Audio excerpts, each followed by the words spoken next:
Well, I was mistaken. I was sorely mistaken.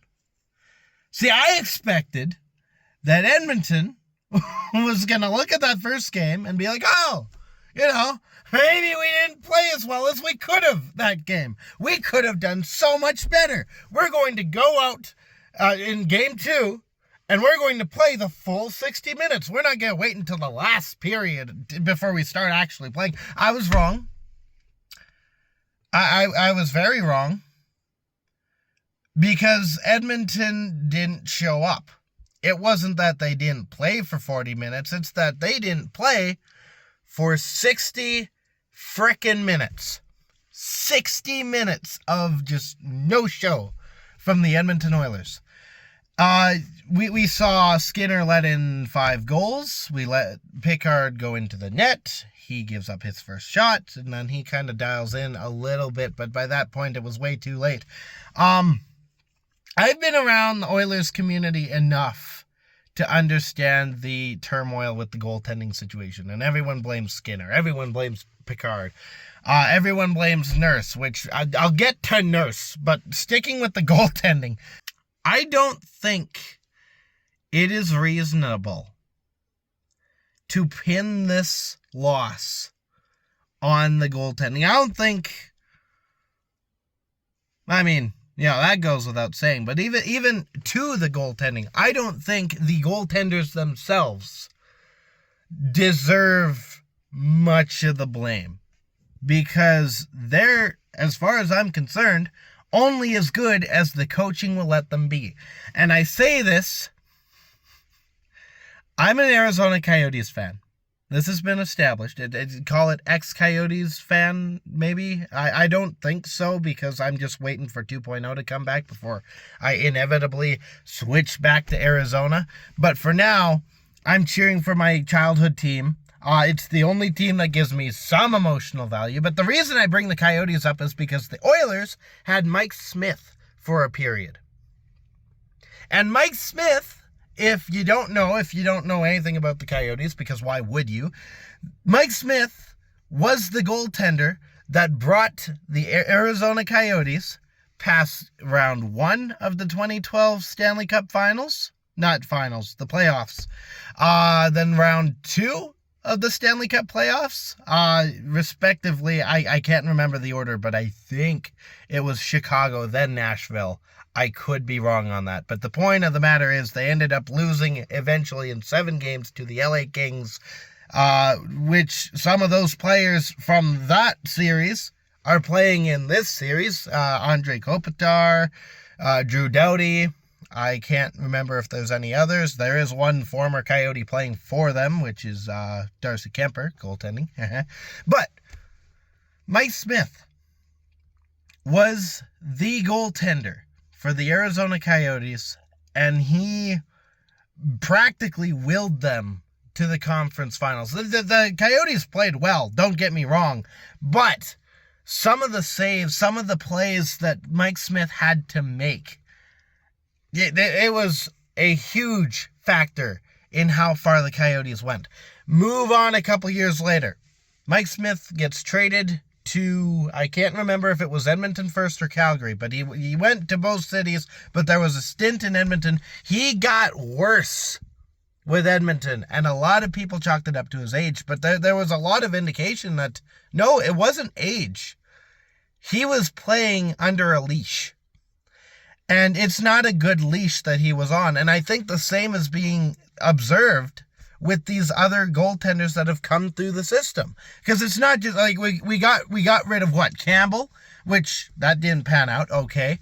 There was, I want to say Cam Talbot. I want to say maybe David Riddick. I could be wrong there. I really haven't followed this team all that much. Oh my goodness. Well, Mike Smith, obviously. Basically, any goaltender that you can picture going through the Oilers system, they floundered. They fell apart. And when you've got so many goaltenders that come through the pipeline, going into Edmonton and eventually out of Edmonton, and they progressively get worse as they stay in Edmonton. You have to think at some point, okay, this isn't just on the goaltenders anymore. This is on something bigger.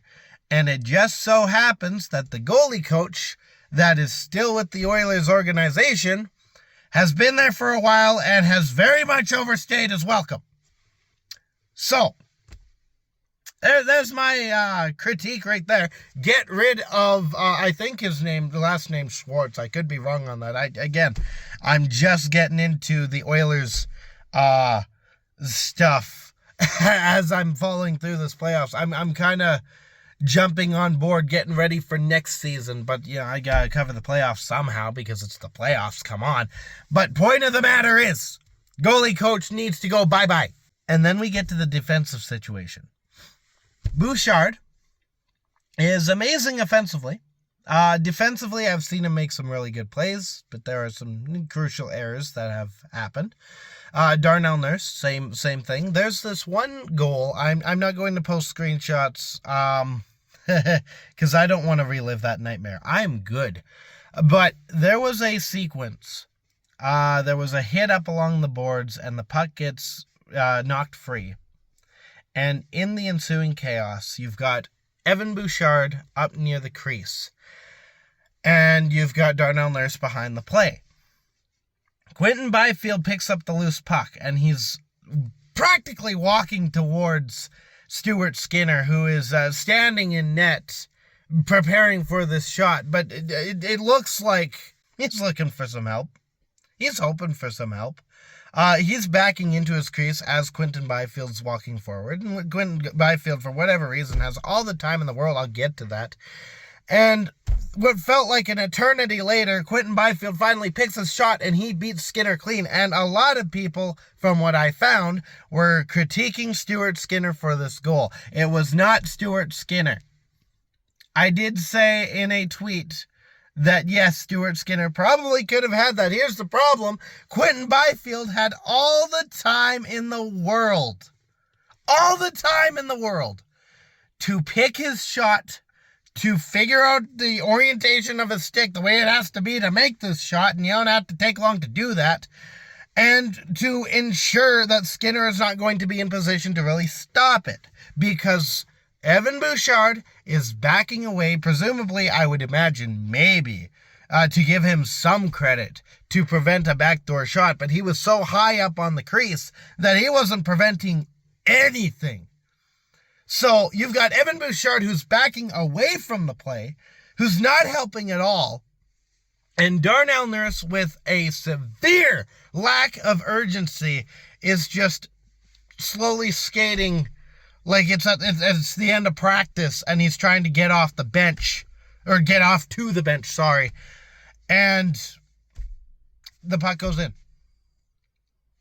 This Edmonton Oilers team, this team went to the Stanley Cup Finals last year? Because I'm looking at this team, and I know there's some crucial missing people, and there's especially Ekholm on the defensive end. I get that. I understand that. It takes depth to go to the Stanley Cup Finals. It takes incredible depth of a team, of a franchise, to go the distance the way Edmonton did, to win 15 of 16. Florida won it in 7. Edmonton was this close to hoisting the cup last year. And now we're seeing them. They haven't even won a game in the first round. And it's practically the same guys. We've lost, I think we've lost Broberg. We've lost Holloway. Ekholm's down. Okay, that's some guys missing. Warren Fogel's actually with the Kings now. Okay, we've lost a few guys. That's wonderful. We've still got our big players. We've got Evander Kane, who did make his return. He made his return, so he's there now. Maybe not 100%, but he's there, and he said he felt better than he was last year in the playoffs, where they went to the Stanley Cup Final. We've got Connor McDavid. We've got Leon Draisaitl. We've got our big players in the mix, and yet here we stand, down 2 in the series against the LA Kings. Now, to the Kings' credit, I do think that they have finally figured Edmonton out a little bit. I think they have figured out the weakness of the Oilers, and it's kind of being just exaggerated a bit more because of the ailments that the Oilers have. But even then, there's really no excuse. There's no excuse. I can credit the LA Kings play all I want. I can give them all the credit in the world, but at the same time, the games I'm seeing, they don't deserve all that credit. A lot of that credit, it's bad credit, goes to the Oilers for constantly, over and over again, shooting themselves in the foot. So, am I supposed to expect this series to go anywhere? Am I supposed to expect them, if they somehow miraculously pull this around and they beat LA again for the 4th time in a row, am I supposed to expect, if they go into the next round, I'm trying to think who that would be. It would be a toss-up between Vegas and Minnesota. If they can't take care of LA, how am I supposed to expect them to possibly take on Minnesota? They're constantly in the playoff picture. Kaprizov's really good. They've got a really good depth picture there. And then we look at the Vegas Golden Knights, which I do know a lot about because they're the other desert team. And oh boy, Adin Hill, insane goalie. I know him from his Coyote days. He's a great goalie. How's Edmonton gonna beat him? Mark Stone, William Karlsson, Shea Theodore. How are you beating them? With the roster that you have right now, with the depth that you have right now, lacking any motivation or any will to play further. They already want to go golfing. That's what it looks like. I think the series is over. I'm not going to lie. I want to be optimistic. I really do. I've been a Coyotes fan for too long. I have been. And it's showing here because I can't see Edmonton pulling out of this. I can't. Even the broadcast mentioned yesterday, if Edmonton manages to pull this off, it would be the first time in franchise history that they go to win the series after being down 2-0 to start. That's a pleasant picture, isn't it? It's a great picture. Being down 2-0, and this will be the first time, if they somehow manage to turn it around, this will be the first time that they do this. Ever. Oh my gosh. Hey, Winnipeg. Let me be real with you real quick. If Edmonton gets eliminated here, is it alright if I jump on your bandwagon?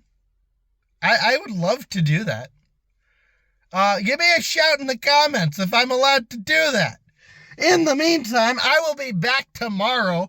I'm sorry, I did this a day late again because I knew I was going to be yelling and I wanted it to be in the car, but I wanted you guys to actually see me because I'm getting tired of doing the blackout videos. So, I'll be back tomorrow. Hopefully the game goes a bit better because otherwise, oh no. Thank you so much for watching. Thanks for putting up with me. If you like the video, you get the like button. I gotta figure out an outro still. I've been thinking, I can't figure anything out on that front. I'll be covering the Oilers until they get eliminated, I guess. Yeah. So if you want to see more of that, you can hit the subscribe button. Keep in mind, I will be following the Oilers next season as well, so there will be more Oilers coverage, for better or for worse. So, yeah, I'll be back.